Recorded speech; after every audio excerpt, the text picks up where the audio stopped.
The janitor was invisible to everyone, except for the CEO hiding behind the mop. Daniel Carter, a self-made CEO, had built his company from the ground up. He believed in hard work, honesty, and fairness. But lately, whispers had reached his ears, employees complaining about missing wages, unfair treatment, and a ruthless manager who ruled with an iron fist. At first, Daniel thought it was exaggeration. Every business had complaints, right? But then, one report stood out. Lisa Thompson, a single mother and longtime waitress at one of his stores, had sent a letter, not asking for a raise, not asking for help, but simply pleading for fairness. "I love my job, but I can't keep living like this.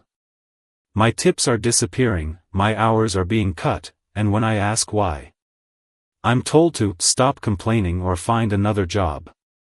Please, if someone is reading this, just look into it. That's all I ask." Daniel didn't like being lied to. Especially not in his own company. So he came up with a bold plan. He left his suit behind, put on a faded janitor's uniform, and stepped into one of his own stores, not as the CEO, but as Dan, the new night shift cleaner. The moment he entered, he felt it. The employees were exhausted, their smiles forced, their eyes constantly darting toward one man. Manager Riggs. Tall, broad-shouldered, and wearing a smug expression, Riggs barely glanced at Daniel when he introduced himself. "Janitor? Whatever. Stay out of my way." Then, something happened that made Daniel's stomach turn. At the end of the night, Daniel watched as Riggs casually emptied the tip jar into his own pocket, without even counting. The employees saw it. They all saw it. But no one said a word. Not a single complaint. Not a single reaction. Just silent acceptance. And that's when Daniel knew, something was very, very wrong. Daniel had always believed that people revealed their true nature when they thought no one was watching. Tonight, that belief was proving to be true. He watched as Riggs emptied the tip jar, stuffing the cash into his pocket without a second glance. The other employees, tired and silent, barely reacted. It was as if this was normal. Daniel gripped the mop handle tightly, his jaw clenching. How long had this been going on? The reality of the job. Daniel spent the next few hours quietly observing. The waitresses moved fast, too fast. They were clearly understaffed, yet no one complained. The cooks worked in silence, their heads down, avoiding eye contact with Riggs. The busboy, a kid no older than 17, was running between tables, drenched in sweat. Daniel moved toward the break room, pushing his mop bucket along. Inside, a small whiteboard listed the names of employees. Beside each name was a color-coded marking. Some were green. Some were red. And Lisa's name was marked in red. Meet Lisa. Daniel didn't want to push too hard, he needed to gain trust first. So, when Lisa finally sat down for a break, he saw his chance. She was mid-30s, with tired eyes and a frayed uniform. Her hands trembled slightly as she counted the few dollars she had managed to keep from her tips. Daniel took a slow breath, pretending to mop near her table. Then, he spoke. "Long shift?" he asked casually. Lisa glanced at him, hesitated, then gave a weak chuckle. "Every shift is long." Daniel leaned on his mop. "I saw what happened earlier. The tip jar." The moment he said it, Lisa's face changed. Her shoulders tensed. Her hands froze mid-count. Then, she looked around, checking to make sure no one else was listening. "You're new here," she whispered. "Let me give you some advice, don't ask questions. Don't look too closely. Just do your job and go home." Daniel frowned. "And if I don't?" Lisa sighed, rubbing her temples. "Then you won't last long." Riggs' power move. Later that night, as Daniel cleaned the main dining area, he saw Riggs watching him. The manager leaned against the counter, arms crossed, smirking. "Janitor, huh?" Riggs said, his tone dripping with condescension. Daniel nodded, keeping his expression neutral. "Yep. Just here to clean."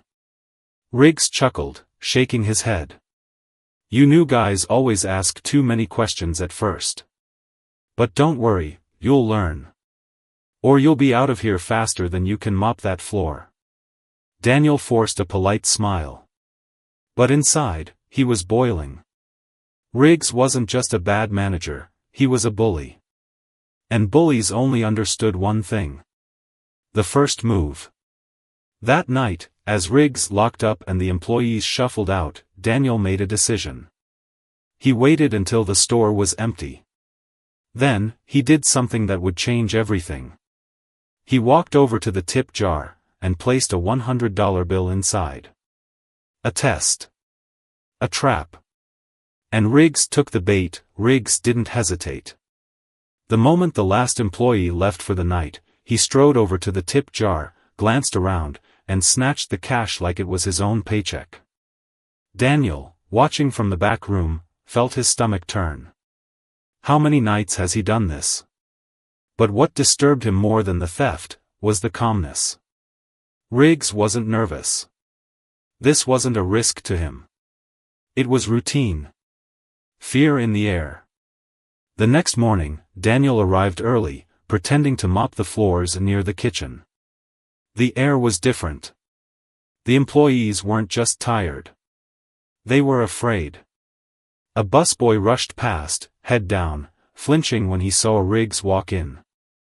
A young waitress quickly adjusted her apron when Riggs looked her way, as if bracing for an unnecessary critique. A line cook muttered, "Good morning, sir," with the stiffness of a soldier speaking to a general. Daniel had seen tough bosses before. But this? This wasn't leadership. This was control. Lisa's breaking point.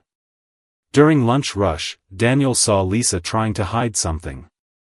She stood behind the counter, her back turned to the customers, shoulders shaking. She was crying. Daniel moved closer. "Lisa?" She inhaled sharply, wiped her face, and forced a fake smile. "Oh, hey. Didn't see you there." Daniel wasn't buying it. "What happened?" Lisa hesitated, then shook her head. "Nothing. Just, long night." She started stacking cups, avoiding his gaze. Daniel didn't push. Instead, he looked at the clipboard behind the counter, where the weekly schedules were posted. And that's when he saw it. Lisa's name. Her hours had been cut in half. From 40 hours a week to barely 20. Daniel's grip tightened on his mop. She didn't need to say it. Riggs was punishing her. The fear of speaking out. Later, during a smoke break, Daniel found Lisa sitting alone behind the restaurant. She was staring at her paycheck. Or rather, the pathetic number written on it. Daniel sat next to her. "He's cutting your hours, isn't he?" Lisa laughed bitterly. "That obvious?" She tossed the check onto the bench between them. Daniel picked it up. "This isn't enough to live on." "Yeah. I know."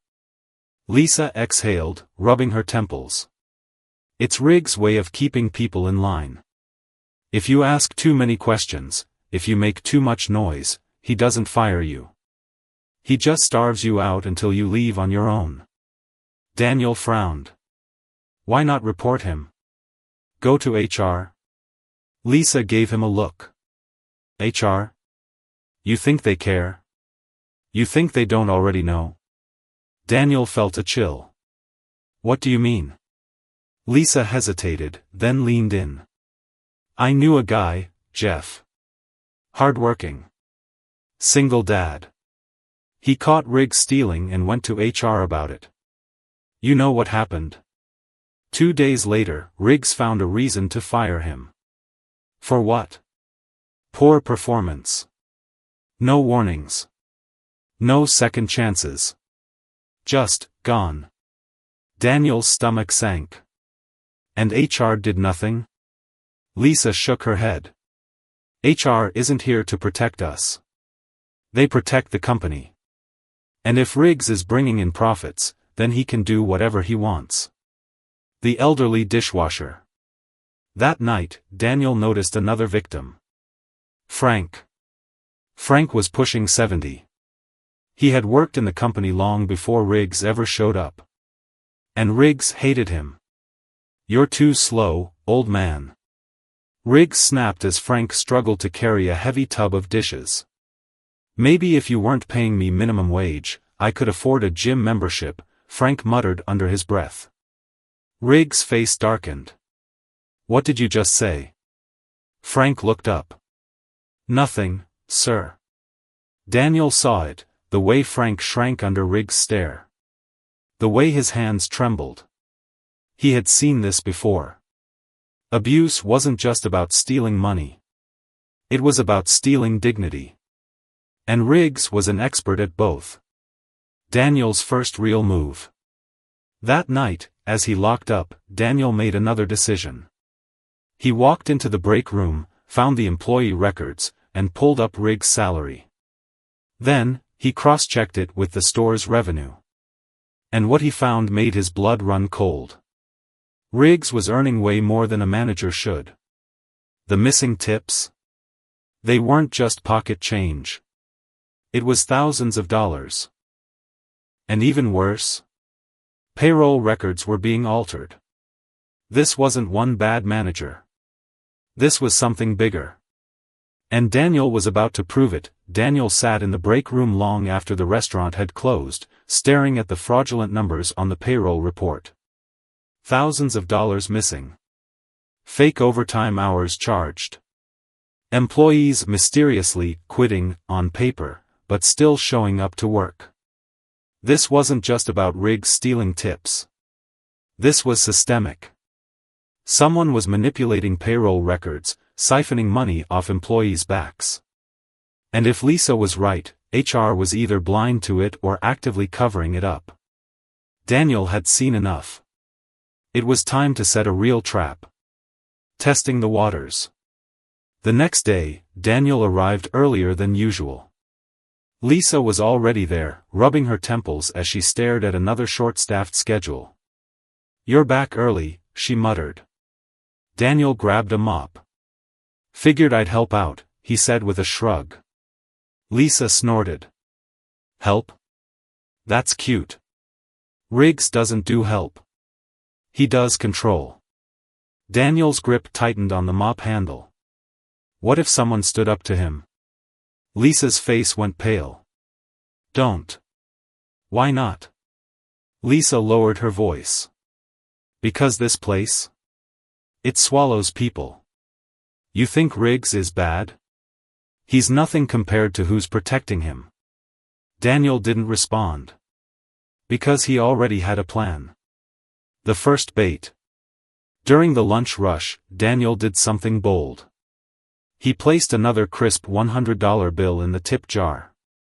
Right in front of Riggs. The manager's eyes flickered toward the jar, but he said nothing. Instead, he just smirked. Lisa, meanwhile, looked like she was going to have a panic attack. "Why did you do that?" she hissed under her breath. "Just testing a theory," Daniel said. Lisa's hands tightened into fists. "You don't test people like Riggs. He will break you." Daniel gave her a knowing look. "We'll see. Riggs takes the bait." That night, as the restaurant emptied, Daniel pretended to mop near the entrance. And then, he watched it happen. Riggs locked the doors. Glanced around the empty restaurant. Casually walked over to the tip jar. And in one smooth motion, he pocketed the entire thing. Like clockwork. Like it was his right. Daniel clenched his jaw. But what happened next was even more disturbing. Riggs glanced at the security camera above the counter, and smirked. Daniel's stomach dropped. Why would he do that? And then it hit him. The cameras weren't security. They were part of the scheme. The unseen hand. The next morning, Daniel did some digging. The security system in the restaurant was standard for all locations. Cameras in key areas. Supposedly monitored by corporate security. But, the footage was stored off-site. And guess who had access? Only the district supervisors and a handful of corporate executives. Which meant Riggs wasn't acting alone. Someone higher up was covering for him. Someone was wiping the footage. And Daniel was about to flush them out. The ultimate trap. Daniel couldn't just expose Riggs. He had to make him slip up, in a way even corporate couldn't ignore. So he did something reckless. That night, he set up his own hidden camera, disguised as a supply box behind the counter. Then, he placed a thick stack of fake cash into the tip jar. He made sure Riggs saw it. And then, he waited. Riggs wouldn't be able to resist. And this time, there'd be no missing footage. The breaking point. As the shift ended, Riggs made his usual rounds. And then, right on cue, he reached into the tip jar, and stopped. He looked around. Checked the security camera. Then, with a knowing smirk, he took the entire stack. And that's when Daniel stepped forward. "Hey, boss." Riggs froze. Daniel gestured to the cash in Riggs' hand. "You gonna share that? Or is it just another management bonus?" Riggs' face darkened. "You got a problem, janitor?" Daniel smiled. "No. But corporate might." And then, he pulled his phone out of his pocket. Because the whole thing was recorded. Riggs' smirk vanished the moment Daniel pulled out his phone. For the first time, he looked nervous. "What the hell do you think you're doing?" Riggs demanded, his voice low and sharp. Daniel turned the screen toward him, playing back the video. "Riggs. The tip jar. The stolen money. Crystal clear." The manager's face turned red. "Delete that. Now." Daniel crossed his arms. "Why would I?" Riggs stepped forward, towering over him. "Because if you don't, you're fired." Daniel just laughed. "You think I care about this job?" The air went still. Riggs narrowed his eyes. He was putting the pieces together now, realizing something was off. "You're not just some janitor, are you?" Daniel slipped his phone back into his pocket. "You're right about that." Then, he leaned in, his voice quiet but firm. "I know what you're doing. And now? I have proof." Riggs didn't blink. Instead, his mouth curled into something even worse than a smirk. A knowing grin. "You really think that little recording is gonna do anything?" Riggs scoffed. "Go ahead. Send it to corporate. See what happens." Something in his tone sent a chill down Daniel's spine. He's not scared. And then, it hit him. Because corporate already knows. The missing reports. The next morning, Daniel sat in the break room, scrolling through company records on his phone. He had access to every store's financial reports, a privilege he rarely used. But now, he had a reason to dig deep. And what he found made his stomach churn. Riggs wasn't the only one stealing. 6 different stores under the same district supervisor had identical financial irregularities. Fake employee terminations. Altered payroll records. Tips vanishing into thin air. And at the top of every report? The approval signature of one man. Vice President Alden. The corporate shield. Daniel had heard of Alden before, one of the top executives in the company. He had a reputation for maximizing efficiency and cutting unnecessary costs. Now, Daniel understood what that really meant. Alden had built an entire system to siphon money from his own employees. And Riggs? He was just one of the enforcers. Lisa had been right all along. HR wouldn't help. Complaints wouldn't do anything.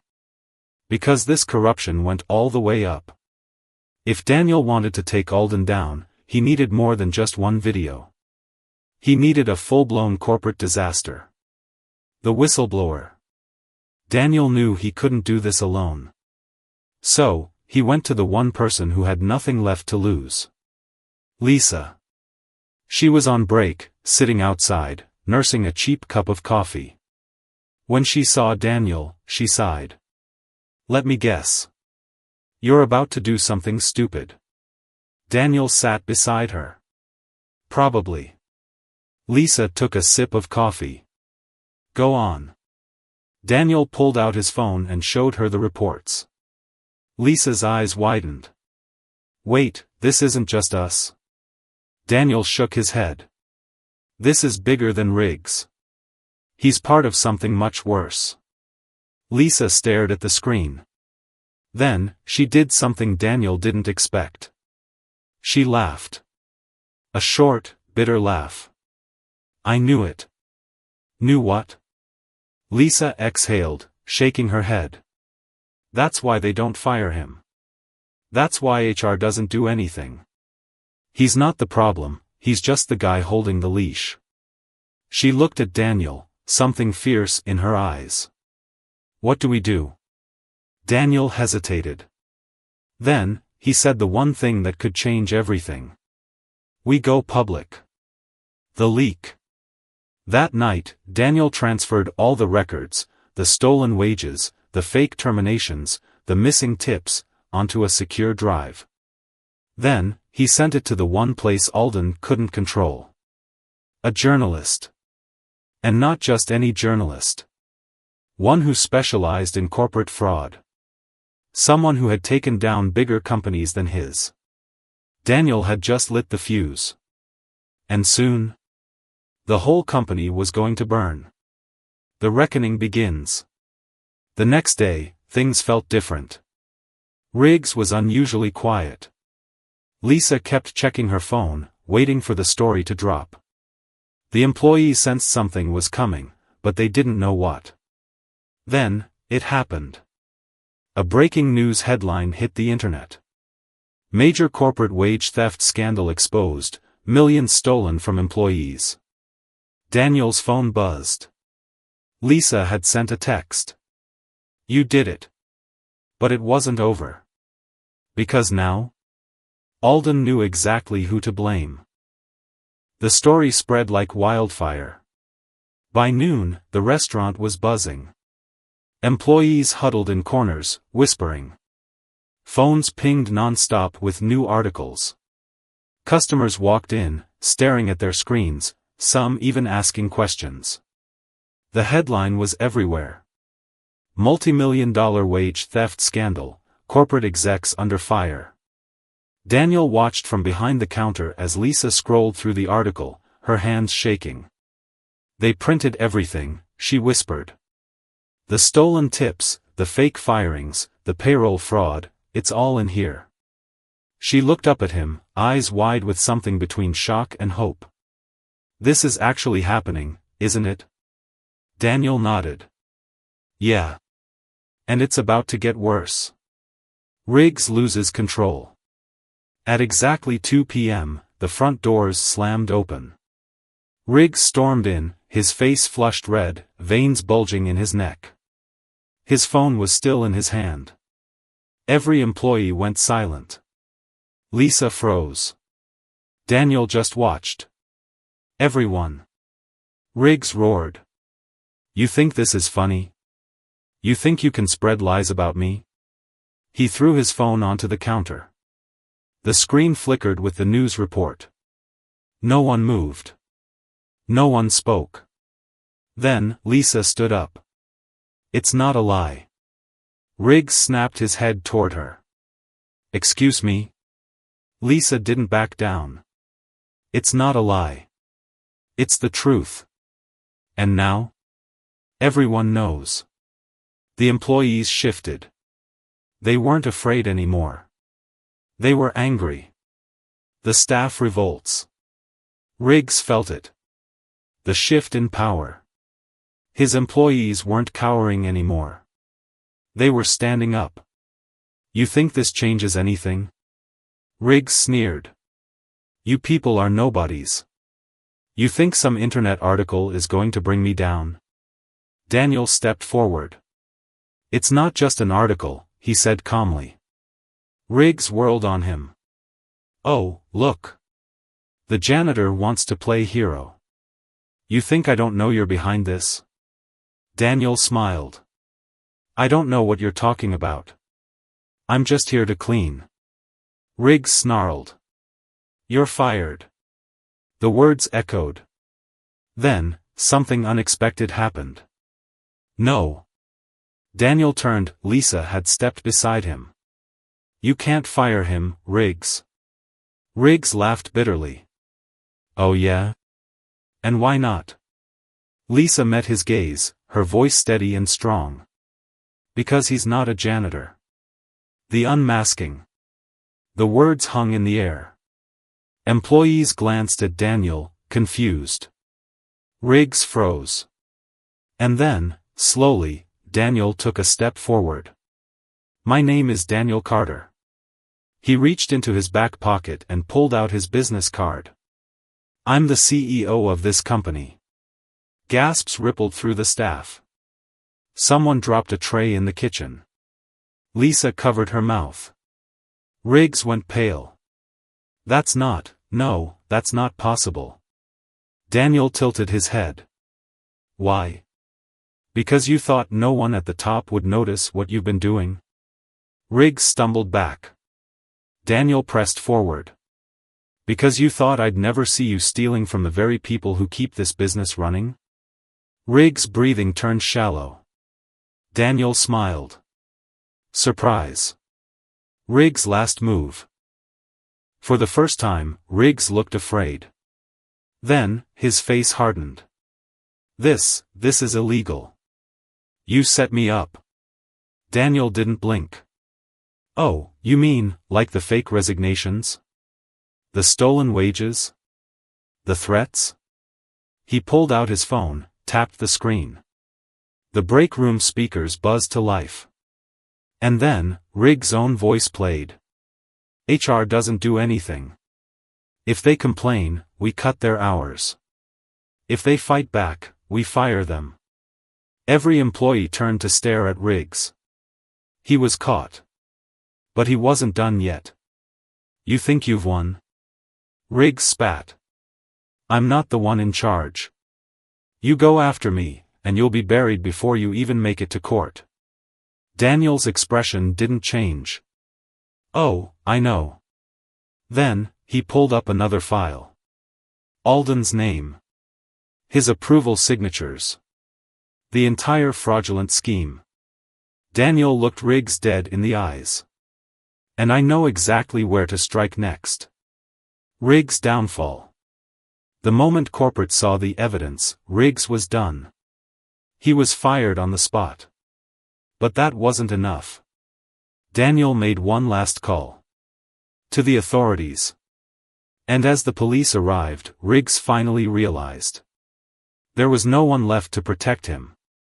As he was led out in handcuffs, Lisa turned to Daniel. What happens now? Daniel exhaled.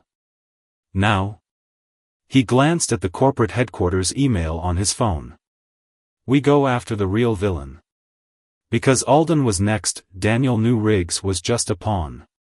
The real mastermind was still sitting comfortably in his office, probably sipping an expensive coffee, thinking he was untouchable. Vice President Alden. The man who approved the fake payroll reports. The man who let Riggs and others like him operate unchecked. The man who treated hard-working employees like disposable tools. But he had made one mistake. He underestimated Daniel Carter. And now? Daniel was coming for him. The final play.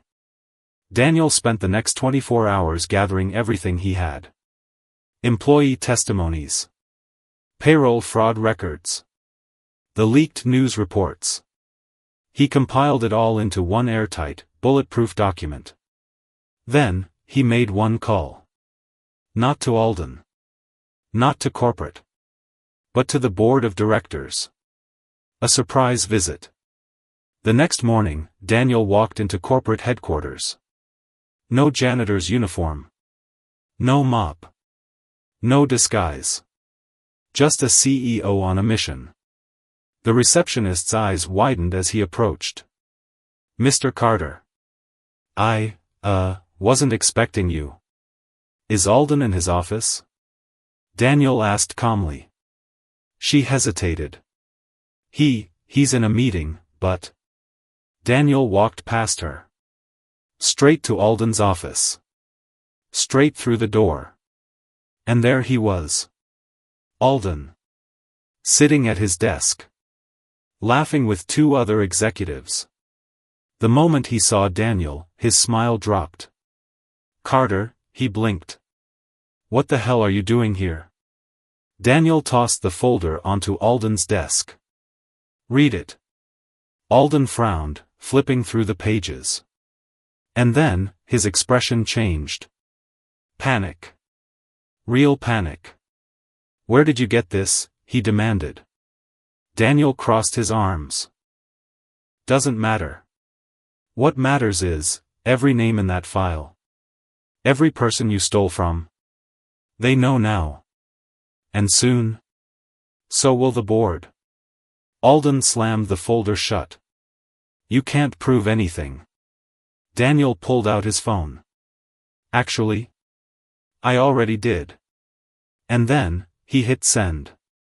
The entire file was just emailed to the board. Alden's downfall. Alden's face turned white. "You have no idea what you've just done," he hissed. Daniel didn't blink. "Yeah, I do. I just ended your career." Alden shot up from his chair, chest heaving. "You think you're some kind of hero? I built this company. I made it profitable." Daniel tilted his head. "No. The workers did. The ones you stole from. The ones you threw away." Alden opened his mouth, but before he could speak, his office phone rang. Then his cell phone. Then, his assistant rushed in, pale as a ghost. "Sir, the board is calling an emergency meeting." Alden staggered back. No, they wouldn't." Daniel took a step closer, lowering his voice. "You're done, Alden. Walk away now, and maybe, just maybe, you won't leave in handcuffs." Alden's jaw trembled. He knew. It was over. And then, security arrived. "Sir, you need to come with us." Alden stared at Daniel. Pure hatred in his eyes. "You think this changes anything?" he sneered. "You think the next guy won't do the same thing?" Daniel smiled. "Not if I have anything to say about it. Justice for the workers." By the end of the day, Alden was fired and under federal investigation. Corporate announced full back pay for every stolen wage. The entire corrupt management system was dismantled. And most importantly, the employees won. Lisa's moment. A week later, Daniel visited the restaurant. Lisa was there, standing by the counter, reading the new company policy. When she saw him, she grinned. "Guess what?" she said. Daniel raised an eyebrow. "What?" Lisa turned the paper toward him. It was her promotion letter. "I'm the new manager." Daniel smiled. "Well deserved." Lisa chuckled. "Never thought I'd work for a company that actually listens." Daniel shrugged. "Well, we do now." Lisa held out her hand. "Thank you, Daniel." He shook it. "Thank you, Lisa. For never giving up." And as he walked out the door, he looked around at the employees. For the first time in a long time. They weren't afraid. They were smiling. Because justice had finally been served. Alden sat in the boardroom, surrounded by executives with cold, calculating eyes. For years, he had been untouchable. But now? Now, he was the one under fire. The board members flipped through the files Daniel had sent, their faces growing darker by the second. One of them, a stern-looking woman in a navy blue suit, finally spoke. "Is this accurate?" Alden forced a laugh. "Come on, Margaret. You don't actually believe this garbage? This is just some disgruntled employee trying to make a scene." But Margaret wasn't amused. She pushed the file toward him. Payroll fraud. Stolen tips. Retaliation against whistleblowers. Falsified financial reports. Do you have any idea how bad this looks? Alden's jaw tightened. This is being blown out of proportion. Riggs was the one stealing. I had nothing to do with. A new voice cut him off. That's a lie. The entire boardroom turned. Daniel stepped inside. The final confrontation. Alden stiffened. You. Daniel smiled. Me. He walked forward, dropping another thick folder onto the table. I'd like to introduce Exhibit B.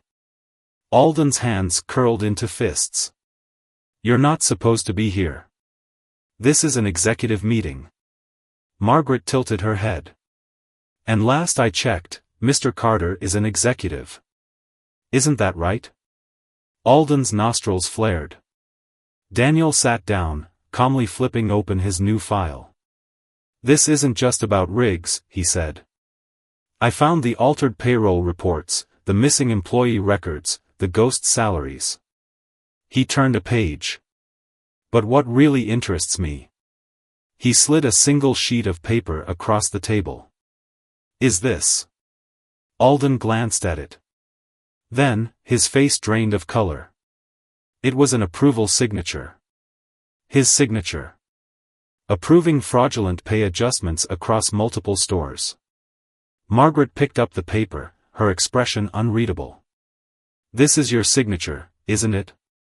Alden licked his lips. I don't recall signing that.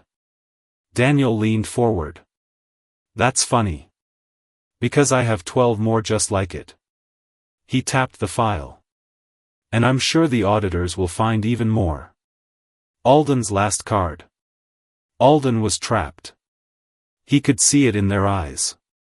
The board wasn't just angry, they were calculating.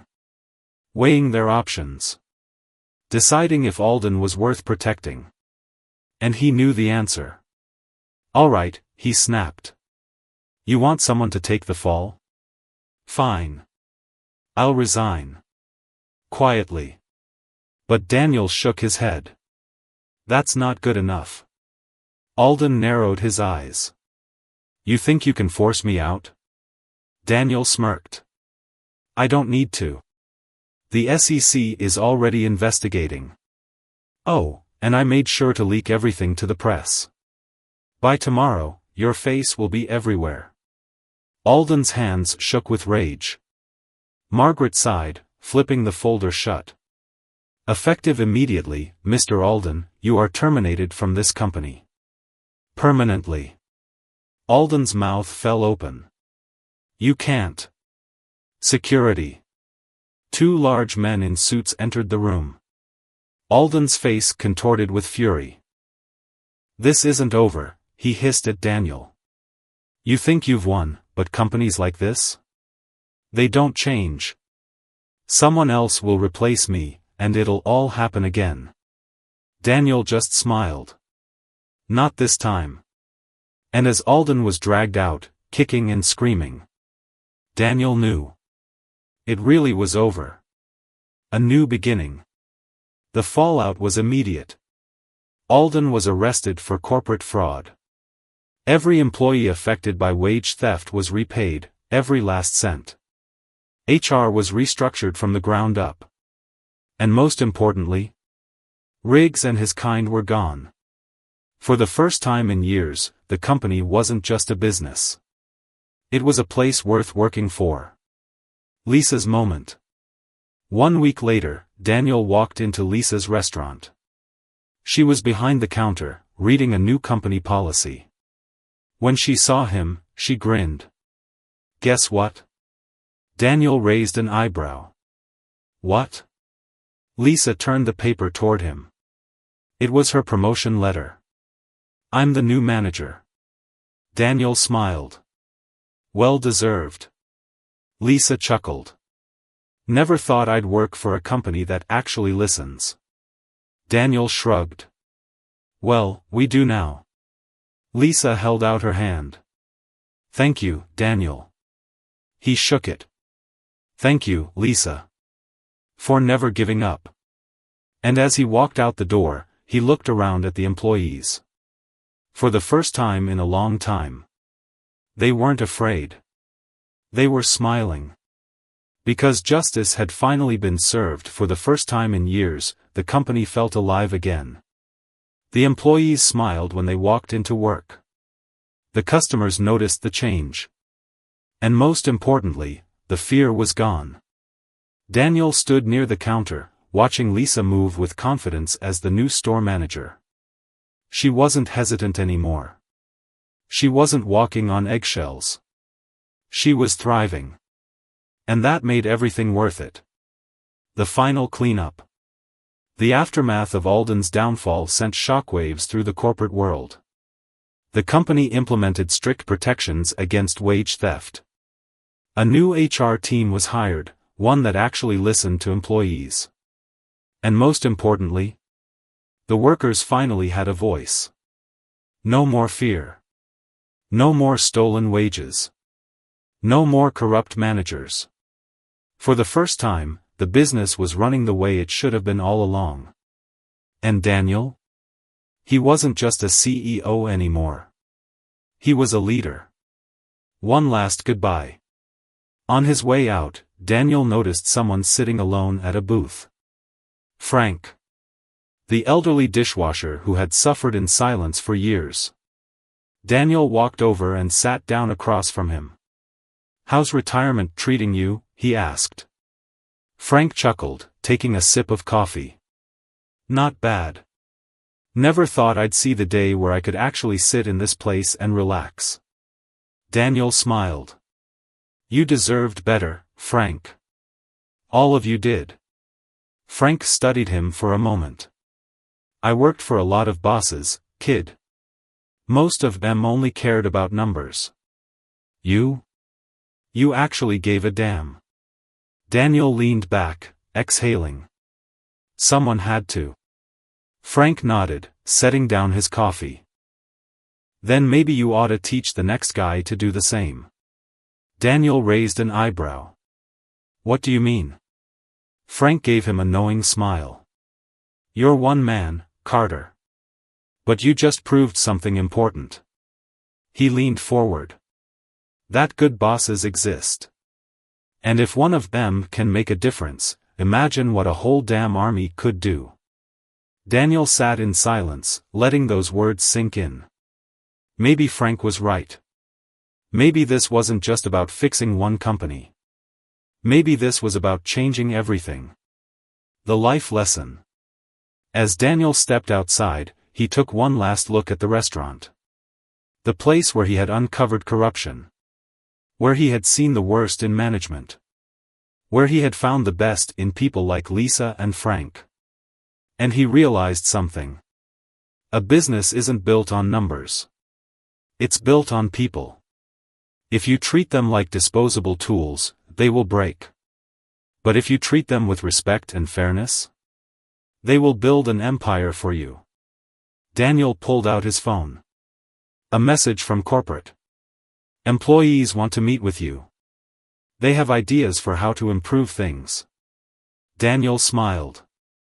"Good. Because I'm listening." And with that, he walked away. Not as a CEO. Not as a boss. But as a man who had finally done the right thing.